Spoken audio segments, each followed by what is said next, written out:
Special দিনে special তো কিছু হতেই হবে। সামনেই সানডে, সানডের দিন তো স্পেশাল কিছু বানাতেই হবে চিকেনের।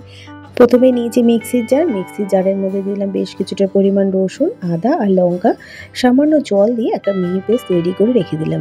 কড়াইটা গরম করে নিয়েছি গ্যাসে, তার মধ্যে দিয়ে দিলাম 1 চামচ ধনে, 1 চামচ গোটা জিরে, হাফ চামচ মৌরি আর 2টো শুকনো লঙ্কা প্রথমে ভেজে নিয়ে তার মধ্যে 2 চামচ পোস্ত দিয়ে দিলাম।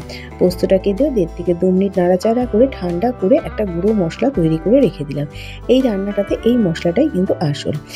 ব্যাস বাটাবুটি কমপ্লিট। এবার কড়াইতে সর্ষের তেল দিয়ে তেলটা ধোয়া গরম করে নিয়ে গোটা গরম মশলা ফোড়নে দিয়ে দিলাম। এলাচের মাথাটা কিন্তু অবশ্যই ফাটিয়ে দিতে হবে। তারপরে দিয়ে দিলাম ওর মধ্যে বেশ কিছুটা পরিমাণ পেঁয়াজ কুচি। পেঁয়াজটাকে দিয়ে 4 থেকে 5 মিনিট গ্যাসের ফ্লেমটা হাইতে রেখে দিয়ে নাড়াচাড়া করে নিয়ে আদা রসুন লঙ্কার যে পেস্টটা তৈরি করেছিলাম সেটা দিয়ে দিলাম। সামান্য মিক্সির জার ধোয়া জলও দিয়ে দিলাম। এবার গ্যাসের ফ্লেমটা মিডিয়ামে করে দিয়ে ভালো করে মশলাটাকে কষিয়ে নেব। মশলাটা কষানো হয়ে গেছে, তেলটা ভেসে উঠেছে। এবার দিয়ে দিলাম একটা বড় সাইজের টমেটো কুচি। টমেটোটাকে দিয়ে নাড়াচাড়া করে নিয়ে তাড়াতাড়ি টমেটোটা নরম হওয়ার জন্য নুন, হলুদ আর কাশ্মীর লাল লঙ্কার গুঁড়ো দিয়ে দিলাম। তারপরে ভালো করে মশলাটাকে কষিয়ে নিচ্ছি। মশলাটা থেকে তেল ভেসে উঠেছে উপরে। এবার চিকেনটা দিয়ে দিচ্ছি। চিকেনটা কিন্তু আমি কিছু দিয়ে ম্যারিনেট করিনি। এবার চিকেনটা দিয়ে দিলাম। গ্যাসের ফ্লেমটা প্রথমে হাইতে রেখে দিয়ে চিকেনটাকে 4 থেকে 5 মিনিট নাড়াচাড়া করে নেব। তারপর গ্যাসের ফ্লেমটা মিডিয়ামে রেখে দিয়ে ঢাকা দিয়ে চিকেনটা সেদ্ধ হতে দেবো। চিকেনে কিন্তু কোনো জল এখন ব্যবহার করব না। বেশ কিছুর পর ঢাকাটা খুলে নিলাম।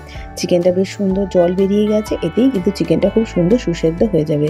চিকেনটা সেদ্ধ হয়ে গেছে। এবার যে ভাজা মশলাটা তৈরি করে রেখেছিলাম আগে, সেই ভাজা মশলাটা দিয়ে দিলাম। ভাজা মশলাটাকে দিয়ে গ্যাসের ফ্লেমটা হাইতে রেখে দিয়ে নাড়াচাড়া করে বেশ জলটা শুকিয়ে নেব।